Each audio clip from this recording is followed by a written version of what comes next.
मेरे प्यारे बच्चे, कैसे हैं? शिव जी का बातें YouTube चैनल में आपका स्वागत है। हर हर महादेव। मेरे प्यारे बच्चे, कैसे हो तुम? आज का यह संदेश दिव्य ऊर्जा और दिव्य शक्तियों से भरा हुआ है, इसलिए इसे स्वीकार करने में देरी बिल्कुल भी मत करो। इसे तत्काल स्वीकार करो। इसे नजरों के सामने जाने मत दो, क्योंकि बहुत ही सौभाग्य से यह संदेश तुम्हें प्राप्त हुआ है। आज का दिन सोमवार का दिन है। यह तुम्हारे लिए भाग्यशाली सिद्ध होने वाला, क्योंकि मेरे बच्चे, आज ब्रह्मांड की मेरी सभी शक्तियां तुम्हें एक साथ आशीर्वाद देने आ रही है। तुम्हें उनके आशीर्वाद की प्रतीक्षा करना है और इस संदेश को अंत तक सुनना है। इसे बीच में तनिक भी छोड़कर जाने की गलती नहीं करना है। यदि तुम इसे बीच में छोड़कर जाने की गलती करते हो, तो मेरी जो ब्रह्मांड की सभी शक्तियां हैं वह एक साथ क्रोधित हो जाएंगी, और जब भी एक साथ क्रोधित हो जाएंगी तो तुम्हारा कुछ भी अहित हो सकता है, कुछ भी नुकसान हो सकता है। इसके जिम्मेदार तुम स्वयं होंगे, क्योंकि मेरा तो कर्तव्य है तुम्हें हर उस चीज को बताने के लिए, तुम्हारी गति और परिस्थिति को पल पल में तुम तक पहुंचाने के लिए। तो मेरे बच्चे, जो मेरा काम था वह मैंने कर दिया। अब तुम्हारी बारी है, तुम्हें इसे प्राप्त करना होगा और इस संदेश को अपनी गहराई के साथ अपने अंदर उतरना है। मेरे बच्चे, अपनी आंखों को बंद करो और बहुत ही ध्यान से मेरा स्मरण करते हुए इस संदेश में कही गई एक एक बातों को सुनो। यदि तुम्हें सुनते सुनते बहुत आनंद आ जाए और बहुत ज्यादा तुम ध्यान मग्न हो जाओ, तो कमेंट बॉक्स में हर हर महादेव और जय माता पार्वती तुरंत टाइप कर देना।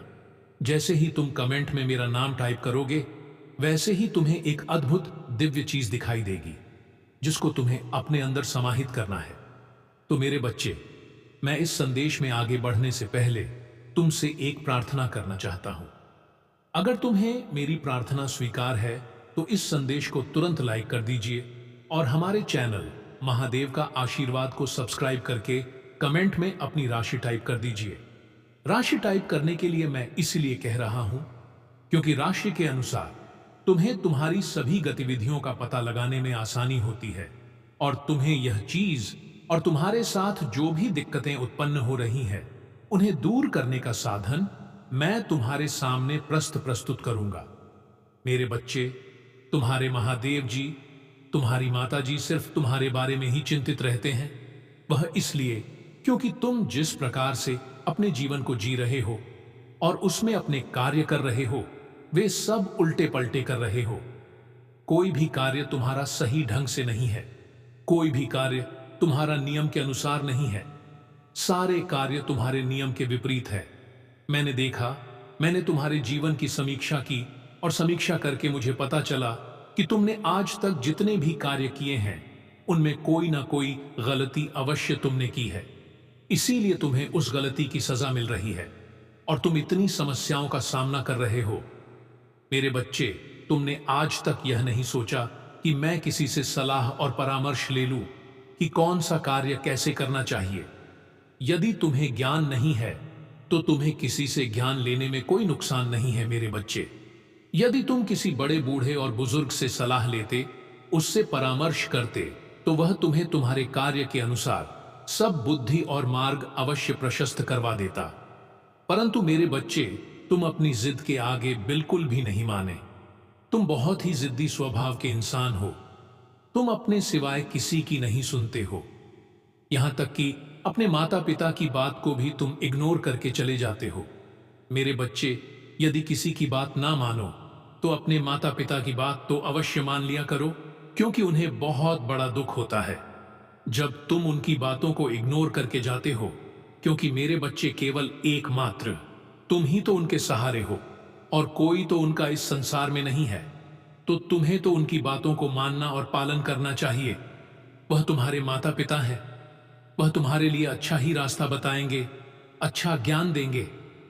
मेरे बच्चे, जब तुम शिशु थे, मतलब बहुत छोटे थे, तुम्हारा बचपन चल रहा था, तब तुम्हें तुम्हारे माता पिता ने तुम्हारा हाथ पकड़कर तुम्हें चलना सिखाया और तुम्हें बोलना सिखाए, तुम्हारी देख रेख की, तुम्हारा सभी प्रकार से पालन पोषण किया। और अब जब तुम बड़े हो गए हो, अपने पैरों पर खड़े होने लगे हो, तो वही माता पिता तुमसे कुछ कहते हैं तो तुम्हें कड़वा लगता है, क्योंकि कड़वा तो लगेगा ही। अब जो अपने पैरों पर खड़े हो गए हो ना, अब तुम्हें किसी के सहारे की आवश्यकता नहीं है। परंतु मेरे बच्चे, तुम यह बिल्कुल भी मत सोचो कि मुझे सहारे की आवश्यकता नहीं है। तुम चाहे जितने बड़े हो जाओ, चाहे जितने बड़े बड़े कार्य कर लो, परंतु तुम्हें अपने माता पिता का आशीर्वाद लेना परम आवश्यक है। यदि तुम अपने माता पिता का आशीर्वाद नहीं लगे तो तुम किसी भी कार्य में सफल नहीं होंगे। और यदि तुम चाहो कि मैं भक्ति और पूजा पाठ करता हूं महादेव जी का, तो महादेव जी भी तुम्हारे साथ नहीं रहने वाले हैं और ना ही तुम्हारी भक्ति को स्वीकार करने वाले हैं। क्योंकि यदि तुम्हारे माता पिता दुखी है तो मैं कैसे प्रसन्न हो सकता हूं, क्योंकि उन्होंने तुम्हें जन्म दिया है, इस पृथ्वी, इस धरती पर तुम्हें लाकर तुम पर बहुत बड़ा एहसान किया। यदि तुम्हारे माता पिता तुम्हें न लाते तो तुम यहां पर कैसे आते? यह बात अपने मन में सोच लेना चाहिए, तब जाकर उनकी बातों का उल्लंघन करना चाहिए। मेरे बच्चे वह भी मुझसे प्रार्थना करते हैं, क्योंकि तुम उनकी इकलौती संतान हो। इकलौती संतान होने के कारण उन्हें तुम्हारे लिए बहुत चिंता होती है और उनकी चिंता रात दिन उन्हें खो लाकर जा रही है। यदि तुम्हारे माता पिता इसी प्रकार से चिंता में रहेंगे तो तुम्हें जीवन जीने से क्या फायदा है? जब तुम अपने माता पिता को सुख ना दे सको तो तुम्हें सुखी रहने से क्या मतलब है? तो मेरे बच्चे, मेरी बात को मानो और अपने माता पिता की राय को उनके बिना पूछे, उनके बिना बताए कोई कार्य ना करो, चाहे वह छोटा हो चाहे वह बड़ा हो। वैसे ही स्थिति में तुम्हें एक बार मेरा स्मरण कर लेना चाहिए, और जब तुम मेरा स्मरण करोगे तो तुम्हारे अंदर ज्ञान स्वतः ही जाग जाएगा, और जब तुम्हारे अंदर ज्ञान स्वतः ही जाग जाएगा तो तुम निर्णय लेने में सक्षम हो जाओगे। जब तक तुम्हारे अंदर हौसला नहीं जागेगा तब तक तुम कुछ भी नहीं कर पाओगे। लगातार रात दिन चाहे जितनी मेहनत कर लो, तुम्हारे हाथ कुछ नहीं लगने वाला है। यदि तुम्हें अपने महादेव जी की बातों पर विश्वास है तो हां टाइप कर दीजिए और इस संदेश में आगे बढ़ते चलिए। इसे छोड़ने का प्रयास बिल्कुल भी मत करिए, क्योंकि अभी तुम्हारे महादेव जी तुम्हारे साथ साथ चल रहे हैं। जैसे ही तुम मुझे छोड़कर जाओगे वैसे ही तुम ज्ञान रहित हो जाओगे और तुम्हारी बुद्धि काम नहीं करने पाएगी। इसीलिए भलाई तुम्हारी इसी में है, तुम्हें संदेश को अंत तक पूरा सुनना है। जब तक कि मैं पूरी बातें बता रहा हूं तो मेरे बच्चे, मैं तुमसे इतना प्रसन्न हूं। तुमने इतने गलत कार्य किए हैं, फिर भी मैं तुमसे नाराज नहीं हूं, तुमसे प्रसन्न हूं। इसीलिए मैं तुम्हें तुम्हारी सहायता के लिए अपनी जिद ब्रह्मांड की शक्तियां हैं, उन्हें सब तुम्हारे लिए भेज रहा हूं और वह सब तुम्हारे पास आने के लिए तैयार भी है। परंतु मेरे बच्चे, तुम्हें उन्हें प्राप्त करने के लिए कुछ व्यवस्था करनी पड़ेगी। उसके लिए तुम्हें अपने आप को तैयार करना होगा, तुम्हें अपने आप को मजबूत करना होगा, क्योंकि वे शक्तियां मेरी जितनी भी हैं बहुत ही शक्तिशाली और प्रचंड है। उनका सामना करना तुम्हारे लिए इतना आसान नहीं है। उसके लिए तुम्हें अपने आप को बहुत ही तपाने की आवश्यकता है, क्योंकि मेरे बच्चे, मैं तो सब कुछ समझता हूं। मैं जो भी करता हूं अपने अनुसार करता हूं। मैं जितना करूंगा, जितना कि तुम बर्दाश्त कर लो, परंतु वे जो मेरी शक्तियां हैं वह बहुत ही प्रचंड और उग्र है।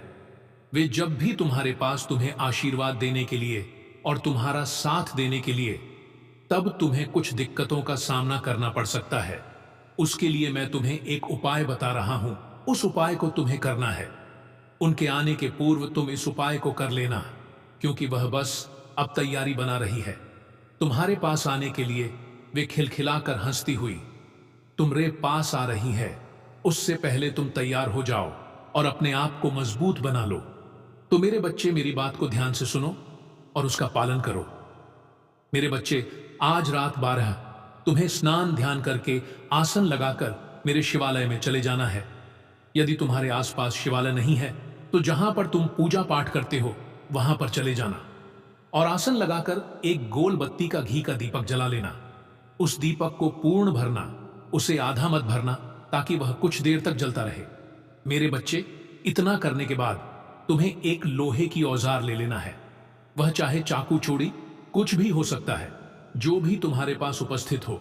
उसे लेकर के तुम्हें बैठ जाना है और मेरे मंत्र ओम नमः शिवाय का 1008 बार जाप करना है और जाप करके उस औजार पर फूंक मार देना है। इतना करने के बाद में तुम्हें अपने चारों तरफ उसी से एक गोल आकार का घेरा बना लेना है। गोलाकार का घेरा बना करके तुम्हें वहीं पर बैठे रहना है जब तक कि वे मेरी शक्तियां तुम्हारे पास ना आ जाएं। तब तक तुम्हें बैठकर प्रतीक्षा करनी है। मेरे बच्चे, अब तुम समझ रहे होंगे कि यह महादेव जी ने मुझे क्यों बताया है। मेरे बच्चे, यह मैंने तुम्हारे लिए सुरक्षा कवच बनाया है। यह तुम्हारी सुरक्षा कवच है। इस कवच के रहते हुए वे शक्तियां तुम्हारे पास आकर के तुम्हारा कोई नुकसान नहीं कर पाएंगी, क्योंकि वे उग्र और उदंड हैं। वह कुछ भी कर सकती हैं। इसलिए तुम्हें इस घेरे में बैठे रहना है जब तक कि वे शक्तियां तुम्हारे पास उपस्थित रहेंगी। मेरे बच्चे, यह जो आज रात्रि का समय है, यह तुम्हारे लिए बहुत ही शुभ होने वाला है, क्योंकि आज के दिन तुम्हें ऐसी दिव्य शक्तियों का सामना करना पड़ रहा है। मेरे बच्चे, इसके लिए इंसान को बहुत मेहनत करनी पड़ती है, बहुत पूजा पाठ तब करना पड़ता है, तब जाकर कहीं ऐसी शक्तियां प्राप्त होती हैं। परंतु फिर भी इतनी आसानी से वे सब प्राप्त नहीं होने वाली हैं। परंतु मेरे बच्चे, तुम्हारा भाग्य इतना तेज है कि तुम्हारे पास वे स्वयं चलकर आ रही है। तो मेरी बच्चे, इसके लिए तुम्हें अपने महादेव जी का धन्यवाद करना चाहिए। एक बार नहीं, बार बार करना चाहिए। मेरे बच्चे, मैं आज जो भी बता रहा हूं वह तुम्हारे लिए हितकर ही होने वाला है। वह तुम्हारे जीवन को सही आकार देने के लिए है, क्योंकि आज के दिन तुम्हें मेरी शक्तियां आशीर्वाद के साथ साथ सद्बुद्धि भी प्रदान करेंगी और तुम्हारी रक्षा भी करेंगी। तो आज से तुम्हारा जो आगे का जीवन है वह बहुत ही अच्छा होने वाला है, उसमें कोई संदेह नहीं है। मेरे बच्चे, इस ब्रह्मांड में अनेकों विचरण करती रहती हैं। वह अच्छा भला बुरा सब देखती रहती है, परंतु वे किसी के पास इतनी आसानी से नहीं जाती है और ना ही अपनी कृपा दृष्टि